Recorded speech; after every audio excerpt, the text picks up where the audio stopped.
Hello everyone, मेरा नाम है प्रवीण सुकर्मा। आप देख रहे हैं लिंक्ड बायोलॉजी और आज सेशन में हम लोग बात करेंगे माइक्रोफिलामेंट के बारे में। प्रीवियस सेशन में हम लोग जानते हैं कि माइक्रोट्यूब्यूल्स क्या होता है, उसके वर्क क्या है, उसके फंक्शंस क्या है। इस वीडियो में माइक्रोफिलामेंट के वर्क, स्ट्रक्चर और फंक्शंस के बारे में जानेंगे। चलिए शुरू करते हैं। माइक्रोफिलामेंट क्या होता है? माइक्रोफिलामेंट साइटोस्केलेटन का एक मेजर पार्ट है, जो कि इसके कुछ अगर कैरेक्टरिस्टिक्स फीचर के बारे में बताऊँ। कैरेक्टरिस्टिक्स साइटोस्केलेटन जो है, इसकी जो साइज है, जो डायमीटर्स है, वो होता है 8 to 10 × 10⁹ 9 nm। 8 to 10⁹ 9 nm। और ये जो माइक्रोफिलामेंट है, ये पोलार होता है। पोलार कहने का मतलब एक एंड पे पॉजिटिव और एक एंड पे नेगेटिव साइड होता है। एंड ये अगर और भी इसे कुछ वर्क के बारे में बताऊं, वर्क्स, इसका जो वर्क है वो बहुत ब्रॉड वर्क है, like cell division, cell contraction, plasma membrane movement, plasma membrane movement, cytoplasm movement,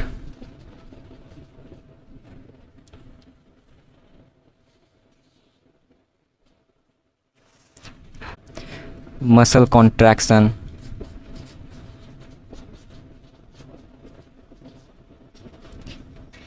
ये कुछ ऑर्गेनिजम्स में स्पिंडल फाइबर का भी फॉर्मेशन करता है। स्पिंडल फाइबर फॉर्मेशन,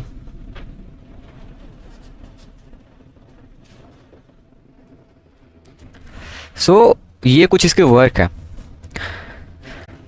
इसके अगर मोनोमर की बताऊं कि इसका मोनोमर कैसा होता है, इसका जो मोनोमर है उसको हम लोग जी एक्टिन बोलते हैं। जी एक्टिन इसका मोनोमर है और इसको एक और नाम देते हैं एक्टिन फिलामेंट्स। एक्टिन फिलामेंट, ये इसका एक और नाम है माइक्रोफिलामेंट का। जी एक्टिन इसका मोनोमर है। अब ये जी एक्टिन कई सारे मिलकर एफ एक्टिन का फॉर्मेशन करते हैं। एफ एक्टिन इनका पॉलीमर है और जी एक्टिन जो है ये मोनोमर है। और ये जी एक्टिन, जी रेफर्स करता है ग्लोब्यूलर प्रोटीन्स के लिए। ग्लोब्यूलर प्रोटीन्स, ये जो जी एक्टिन है ये यूज करता है एटीपी मॉलिक्यूल को या एडीपी मॉलिक्यूल को अपने पॉलीमराइजेशन के लिए। और ये जो माइक्रोफिलामेंट है ये एक सॉलिड स्ट्रक्चर है, सॉलिड थिक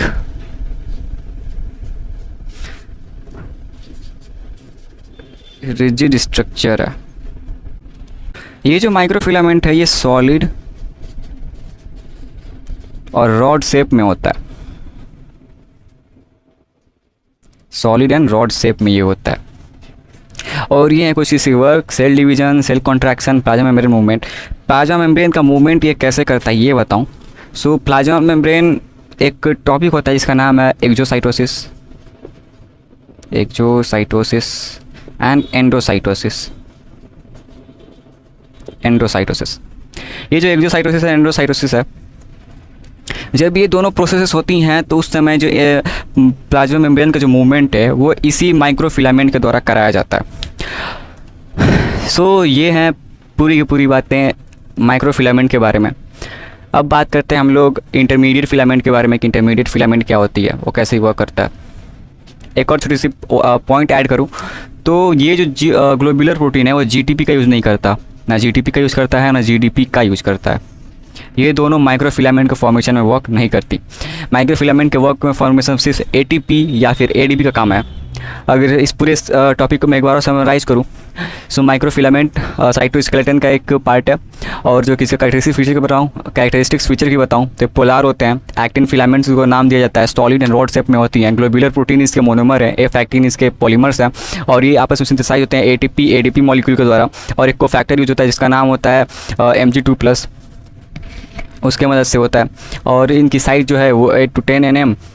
एंड ये कुछ इसके वर्क हैं: cell division, cell contraction, plasma membrane movement, cytoplasm movement, muscle contraction and spindle fibre formation.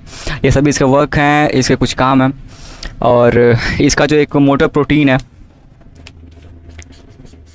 Motor protein, इसका जो मोटर प्रोटीन है उसको हम लोग नाम देते हैं मायोसिन।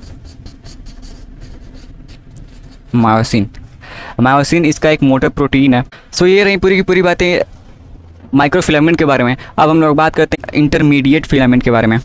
सो अब बात करते हैं इंटरमीडिएट फिलामेंट की, कि इंटरमीडिएट फिलामेंट क्या होता है।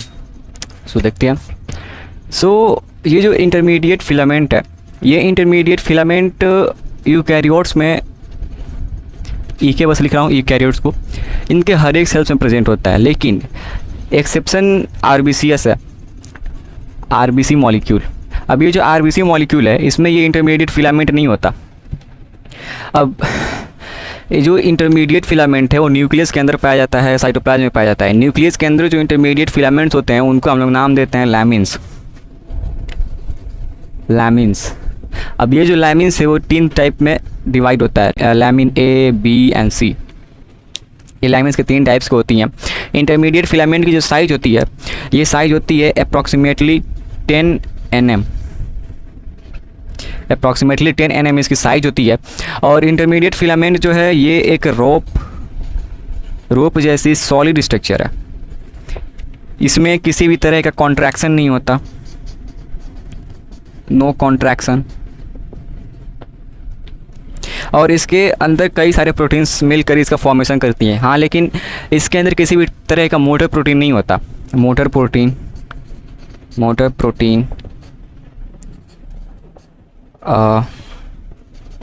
एब्सेंट। लेकिन अदर कई सारे प्रोटीन्स हैं जो कि इंटरमीडिएट फिलामेंट का फॉर्मेशन करते हैं। जैसे कि अगर उनका नाम लिखूं, सो केराटिन, डेस्मिन और विमेंटिन, ये इसके कुछ प्रोटीन्स हैं जो कि इसके फॉर्मेशन में हेल्प करते हैं, लेकिन ये मोटर प्रोटीन्स नहीं है। इंटरमीडिएट फिलामेंट जो है ये भी पोलैरिटी को शो नहीं करता। पोलैरिटी को शो करने का ना मतलब, कहने का मतलब कि इसके किसी भी साइड पे ना पॉजिटिव होता है ना नेगेटिव होता है। हाँ, लेकिन इनके दोनों एंड पे, एक एंड पे NH3 पॉजिटिव एंड एक एंड पे COO नेगेटिव रहता है, COO नेगेटिव। और ये कुछ इस तरह के स्ट्रक्चर में बने रहते हैं। और ये जो हैं प्रोटीन्स ही हैं जो कि ऐसे कई सारे अमीनो एसिड से मिलकर बना होता है, छोटे छोटे अमीनो एसिड से मिलकर, कुछ इस तरह से।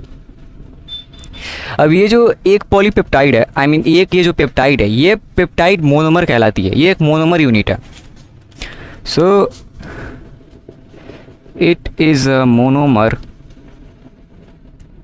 unit of intermediate filament। सो ये एक मोनोमर यूनिट है इंटरमीडिएट फिलामेंट की। अब ये जो मोनोमर यूनिट है ये आपस में एक और प्रोटोफिलामेंट के साथ जुड़ेंगे, लाइक वो भी NH3+, और ये एक ऐसे, और यहाँ पे COOH नेगेटिव। सो ये हुआ डाइमर फॉर्म, डीमर। अब ये जो डाइमर्स हैं ये आपस में एंटी पैरेलली कॉइल्ड होंगे। एंटी पैरेलल बोलने का मतलब कि मान लीजिए ऐसे 2 डीमर्स हैं, एक और मैं बना देता हूँ, NH3 COOH negative, and then यहाँ पर भी एक NH3 और ऐसे, और यहाँ पे COOH नेगेटिव। सो ये भी एक डाइमर है। अब ये जो डीमर हैं ये आपस में जुड़कर टेट्रामर का फॉर्मेशन करेंगे। सो सबसे पहले तो आप इसका डायग्राम आप देख लीजिए कि अच्छे से आपको क्लियर हो पाए कि मैं क्या बोलना चाहता हूँ। सो ये रहा डायग्राम। इस डायग्राम में आप देख सकते हैं शुरू में एक मोनोमर है, उसके बाद से वो डीमर का फॉर्मेशन उसका हुआ है। टेट्रामर फॉर्म में आते हैं तो इन दोनों डीमर्स जो हैं वो एंटी पैरेलली अरेंज हो जाते हैं, जैसे कि आप उस डायग्राम में देख सकते हैं।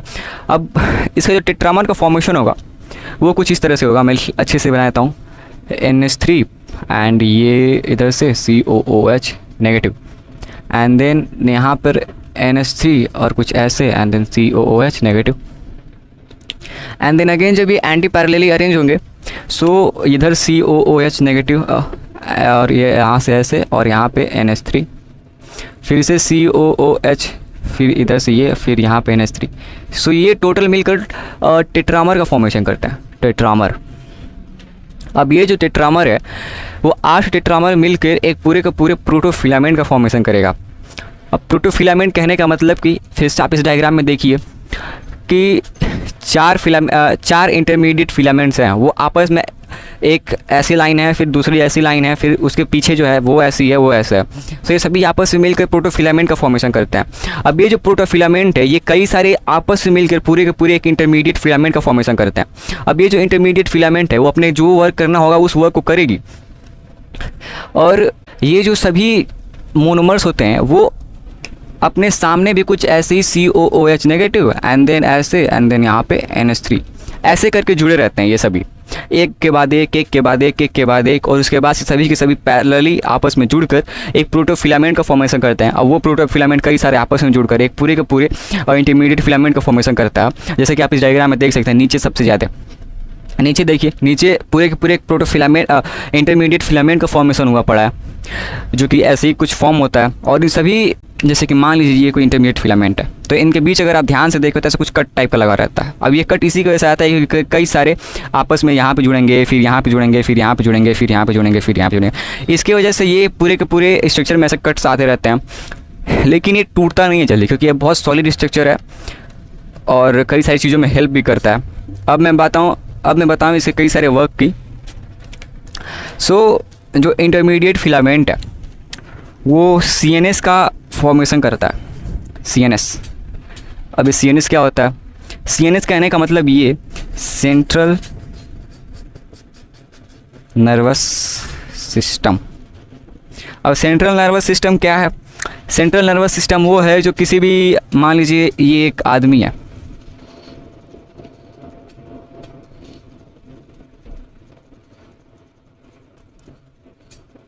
ये एक आदमी है, तो ये जो इसकी बैकबोन है यहाँ पे, इससे कई सारे ऐसे ऐसे ऐसे ऐसे न्यूरॉन्स निकले रहते हैं, न्यूरल पूरी की पूरी सिस्टम ऐसे निकली रहती है, जो 32 पेयर्स की ऐसे कुछ करके रहती है।